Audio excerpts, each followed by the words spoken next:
जय श्री राम। शंखनाद में आपका स्वागत है। पश्चिम बंगाल में एसआईआर प्रक्रिया के तहत अधिकारियों की बहुत बड़ी गड़बड़ी पाई गई है। अधिकारियों ने बड़ा फर्जीवाड़ा करने की कोशिश की है, जिसमें फर्जी नाम चढ़ाए गए, गलत तरीके से चढ़ाए गए, काम की अनदेखी की गई, लापरवाही की गई और फर्जी नाम चढ़ाने की पूरी साजिश रची गई है। और इसके अंदर 4 अधिकारी पकड़े गए हैं। ये अधिकारी है ईआरओ और एईआरओ, यानी कि इलेक्टोरल रोल ऑफिसर और असिस्टेंट इलेक्टोरल रोल ऑफिसर। ये इन अधिकारियों के खिलाफ एफआईआर दर्ज कर दी गई है और इनकी अब जांच होगी। ये वही अधिकारी हैं जो राज्य सरकार से लिए गए थे, तो जो राज्य सरकार के तहत प्रशासनिक सेवाओं में थे, सिविल सेवाओं में थे, पश्चिम बंगाल कैडर के थे और इनको डेप्यूटेशन पर चुनाव आयोग ने लिया था, क्योंकि चुनाव आयोग का अपना कोई स्टाफ नहीं होता, वो राज्य सरकार से स्टाफ लेता है। पर क्योंकि अब चुनाव आयोग ने कई स्तर पर अधिकारी रखे हैं, एईआरओ और एईआरओ के ऊपर भी केंद्र के कर्मचारी रखे, केंद्र के अधिकारी रखे हुए हैं, 13 अधिकारी लाए गए हैं केंद्र सरकार से। तो इनकी मनमानियां, इनकी गड़बड़ियां छुप नहीं पा रही और ऐसे ही गड़बड़ियां करते हुए अधिकारी पाए गए। कैसे कर रहे थे गड़बड़ियां, ये आप देखिए, और ये कैसे जुड़ जाती हैं राज्य सरकार से, ये भी मैं आपको बताऊंगी। इन्होंने क्या किया, चुनाव आयोग का जो सॉफ्टवेयर है वो गलतियों को लेकर अलर्ट करता है। जो फॉर्म आए हैं, दस्तावेज आए हैं, उसमें नाम की गलती है, पहचान पत्र में गलती है, या फिर कुछ लॉजिकल गड़बड़ियां हैं, यानी कि एक ही पते पर कई नाम हैं, या फिर एक ही व्यक्ति कई लोगों का पिता है, या ऐसा है कि पिता पुत्र की उम्र में या दादा और पुत्र की उम्र में बहुत कम अंतर है, या कुछ और गड़बड़ियां वो नोटिस करता है। सॉफ्टवेयर को इस तरह से बनाया गया है कि जो गड़बड़ियां की जा सकती हैं वो इन्हें नोटिस करता है और उन पर अलार्म जारी करता है। अब ऐसी ही गड़बड़ियों को लेकर सॉफ्टवेयर ने अलार्म जारी किया हुआ था।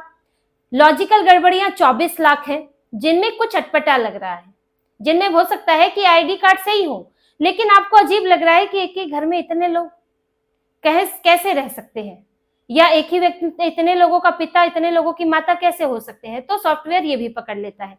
अब ऐसे ही नामों को जब फ्लैग किया गया था, इन पर अलर्ट जारी किया गया, तो इसमें आगे की प्रक्रिया ये होती है कि ईआरओ और एईआरओ जो बीएलओ है उन्हें भेजकर ये जांच करवाएं कि ये वाकई सच है कि या ये कोई गड़बड़ी है। अगर ये गड़बड़ी है तो नाम कट जाता है, अगर ये सही है तो फिर अप्रूव कर दिया जाता है, वेरीफाई कर दिया जाता है। अब इन्होंने क्या किया, एक ही पते पर कई जगह 10 लोग रह रहे हैं, 15 लोग रह रहे हैं, 20 लोग रह रहे हैं, या फिर एक ही पहचान पत्र से कई लोगों के नाम है, एक ही तरह के नाम है, एक ही पहचान पत्र पर कई नाम है। ऐसे मामले सामने आने पर इन्हें हटाना चाहिए था, लेकिन इन्होंने क्या किया, वेरीफाई बटन दबा दिया कि नहीं सब ठीक है। इन्होंने बीएलओ को जांच करने नहीं भेजा और खाना पूर्ति कर दी, क्योंकि अगर बीएलओ को भेजा जाता तो बीएलओ रिपोर्ट भेजते। अब रिपोर्ट आती तो आपको फिर उस पर एक्शन लेना ही पड़ेगा। अगर गड़बड़ी पाई जाती तो फिर आपको उसे डिलीट करना ही पड़ता उस नाम को। इसीलिए ना तो भेजा, ना तो रिपोर्ट आई, और सिर्फ अपनी तरफ से उस पर वेरीफाई बटन इन्होंने दबा दिया। ऐसे इन्होंने मृतकों के नाम के लिए किया। कई लोगों के मृत्यु प्रमाण पत्र या फिर नाम हटाने के लिए फॉर्म 7 वहां मौजूद थे। लोगों ने इसके लिए रिक्वेस्ट की हुई थी, डाली हुई थी, लेकिन इन्होंने क्या किया, उसे पेंडिंग छोड़ दिया, उसे नजरअंदाज कर दिया, और जो मृतकों के नाम थे वो नाम पड़े रहे। यानी कि व्यक्ति नहीं है, वोटर लिस्ट में उसका नाम आ जाएगा। उसका नाम इसलिए पहले था क्योंकि वो व्यक्ति जिंदा था, लेकिन अभी भी प्रमाण पत्र पड़ा हुआ है, लेकिन आप उसका नाम नहीं हटा रहे हैं, उसे नजरअंदाज कर रहे हैं। अब इसकी जगह वोट कौन डालेगा? क्यों चाहते हैं कि वहां पर ये नाम रहे? ताकि उनकी जगह पर फर्जी वोट पड़े, उनकी जगह पर बुर्का डालकर, थोड़ा भेष बदलकर, या फिर जहां पर पहचाना नहीं जा सकता तो कोई और आदमी आकर वहां पर वोट डाल दे। और मृतकों के नाम रखने का क्या मतलब बनता है? ये इतना बड़ा फर्जीवाड़ा ये लोग कर रहे थे। एक ही फोटो पर कई नाम है, जैसे कि वो राहुल गांधी ने दिखाया था कोलंबिया वाली मॉडल का, जिसके एक ही उसकी फोटो लगी थी, लेकिन 22 नाम थे। ऐसे ही कई फॉर्म है जिनमें फोटो एक ही है, नाम अलग अलग है। तो सॉफ्टवेयर ने उसे अलर्ट किया। अब इन्हें जांच करानी थी, लेकिन जांच नहीं कराई, जमीनी स्तर पर कोई जांच नहीं की गई, और उसको भी वेरीफाई कर दिया। अब बाद में राहुल गांधी जैसे आएंगे वो कहेंगे कि देखिए जी, वोटर लिस्ट में तो एक ही व्यक्ति के नाम पर एक ही फोटो के पर कई नाम है। इसको तो चुनाव आयोग ने, देखिए कितनी गड़बड़ी चल रही है, बीजेपी वाले करते हैं, लेकिन यहाँ तो सरकार ममता बनर्जी की है। आज ये अधिकारी जो कि कभी पश्चिम बंगाल सरकार के लिए काम करते थे, अभी कुछ ही महीनों पहले वो यहाँ पर ऐसे नाम छोड़ रहे हैं, फर्जी नाम छोड़ रहे हैं, गलत नामों को जगह दे रहे हैं और बाद में आप चुनाव आयोग को बदनाम करते हैं। इसी तरह से होते हैं अनमैप्ड वोटर्स। अनमैप्ड वोटर्स वो होते हैं जिनका नाम तो है वोटर लिस्ट में, लेकिन उनका कोई पता नहीं है, उनका कोई बूथ जुड़ा हुआ नहीं है, तो पता नहीं है कि वो कहाँ रह रहे हैं एग्जैक्टली और वो कहाँ वोट देने वाले हैं। तो ऐसे में ये जो AERO और ERO है, इनकी जिम्मेदारी है कि BLO को भेजे और पता करें वो व्यक्ति जिसका नाम है वो वहां रहता है या नहीं। वहां रहता है, अगर उसके पास घर नहीं है तो उसे जैसे 0 मकान नंबर दिया जाता है वो दिया जाएगा और उसे उसका सही बूथ बताया जाएगा इलाके को देखकर। लेकिन हो सकता है कि वो आदमी वहां रहता ही ना हो, सिर्फ ऐसे ही भर दिया गया हो ताकि हमारा नाम आ जाए और हम वोट दे दें उस इलाके में। तब ऐसे में क्या होगा, इसीलिए BLO को भेजा जाता है। BLO को अगर वो व्यक्ति नहीं मिलेगा तो फिर उसका नाम काट दिया जाएगा। ये जिम्मेदारी होती है ERO और AERO की। लेकिन यहाँ पर इन 4 अधिकारियों ने किसी को जांच करने भेजा ही नहीं। तो साफ मंशा नजर आती है कि ये करना क्या चाहते थे, ये कितनी बड़ी गड़बड़ियां करना चाहते थे। गलत नाम, फर्जी नाम, मृतकों के नाम वो भी हटाना नहीं चाहते थे। और ये किन इलाकों में किया गया, कहाँ ये अधिकारी काम कर रहे थे? एक तो मोयना जो कि पूर्वी मेदिनीपुर में है और दूसरा दक्षिण 24 परगना में है। अब इन दोनों इलाकों के बारे में थोड़ा जान लीजिए। दक्षिण 24 परगना में करीब 35% मुस्लिम आबादी है और पूर्वी मेदिनीपुर में 14% मुस्लिम आबादी है। अब जिन इलाकों में ये हुआ है उनकी आबादी सुनिए। मोयना में 9% मुसलमान है और बरुईपुर में यहाँ पर करीब 36% मुसलमान है। अब आप सोच रहे होंगे कि ये तो है ही नहीं मुस्लिम बहुल इलाका, लेकिन सारा खेल वही होता है जहां मुस्लिम बहुल इलाका नहीं होता है, जहां पर 70% मुसलमान हैं। जैसे कि आपके पूर्वी मेदिनीपुर में कई इलाके हैं जहां पर 80% तक, 78% तक मुसलमान हैं और साउथ 24 परगना में भी ऐसे कई इलाके हैं जहां पर मुसलमान बहुमत में हैं, किसी और की जरूरत ही नहीं है। वहां पर इन्हें फर्जी वोट जोड़ने की क्या जरूरत है? 70% मुसलमान है, 60% भी वोट दे देगा, आप जीत जाएंगे। 50% मुसलमान भी एकजुट होकर वोट देगा, कुछ हिंदुओं का वोट मिल जाएगा तो आप जीत जाएंगे। कुछ और धर्मों की आबादी भी यहाँ पर रहती है।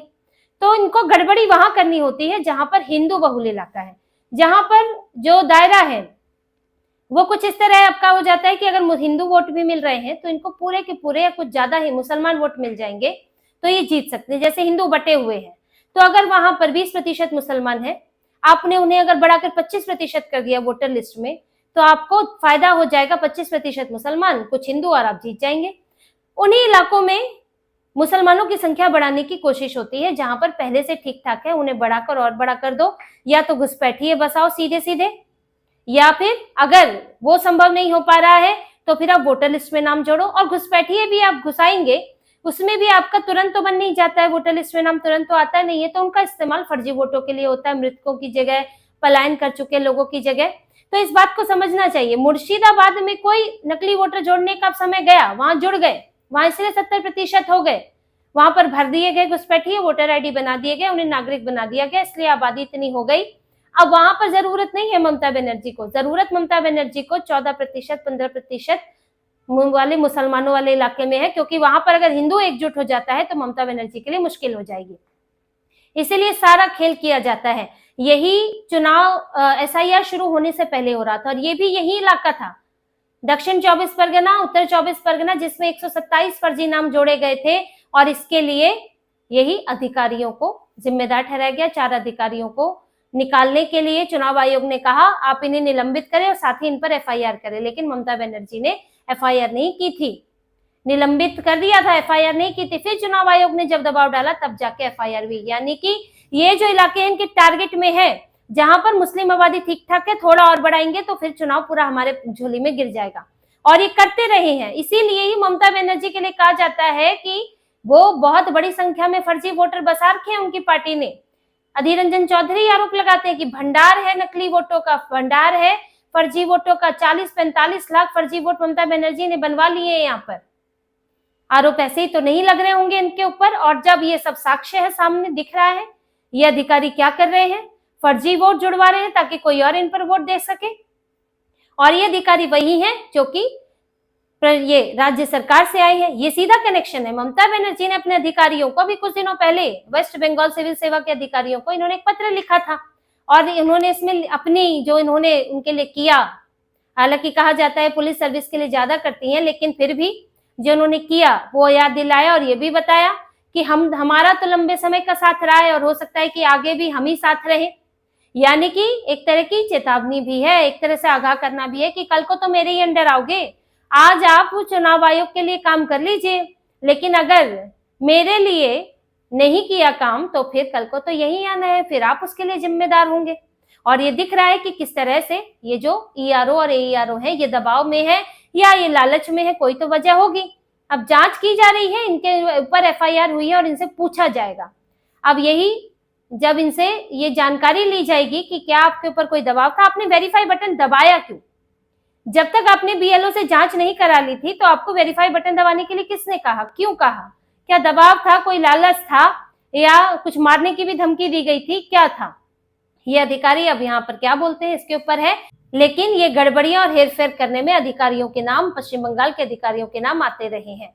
और ममता बनर्जी का ये जो इतने समय, देखिए राज्य सरकार है, किसी और के यहाँ पर दखल की यहाँ पर गुंजाइश नहीं है। राज्य चुनाव आयोग भी राज्य सरकार के तहत ही तब रहता है, उसी की वही उसके लिए सारा इंफ्रास्ट्रक्चर और ये सब स्टाफ मुहैया कराते हैं। तो ऐसे में सारी जगह सेंध इनकी है, सारी जगह इनके हाथ फैले हुए हैं और अधिकारी अब चाहे अनचाहे इनके लिए काम करते ही है।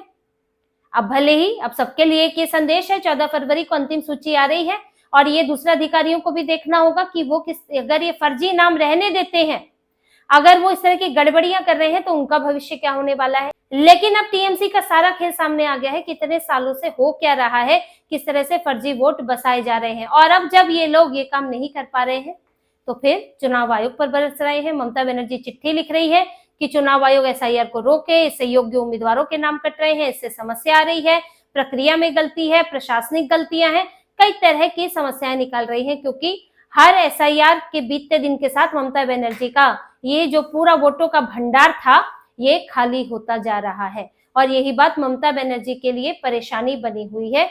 लेकिन चुनाव आयोग रुकने वाला नहीं है। ममता बनर्जी चिट्ठी लेकर लिखती है कि एसआईआर रोक दो, तो शुभेंदु अधिकारी चिट्ठी लिखते हैं कि एसआईआर बहुत जरूरी है और चुनाव आयोग को करना ही चाहिए।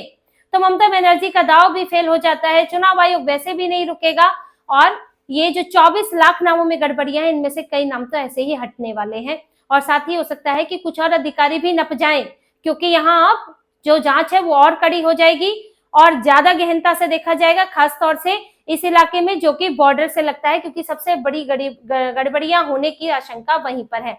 तो ममता बनर्जी फंस गई हैं, इनके अधिकारी भी कोशिश कर रहे हैं लेकिन वो भी कामयाब नहीं हो पा रहे हैं और ये चुनाव पिछली बार के चुनावों से बहुत अलग होने वाला है, जिनमें ममता बनर्जी को अपनी पुरानी ताकत हासिल नहीं होगी और ये जो वोटों का खेल चल रहा था अब ये खेल भी उनके काम नहीं आएगा।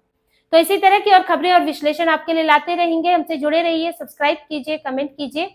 बहुत बहुत धन्यवाद। जय श्री राम।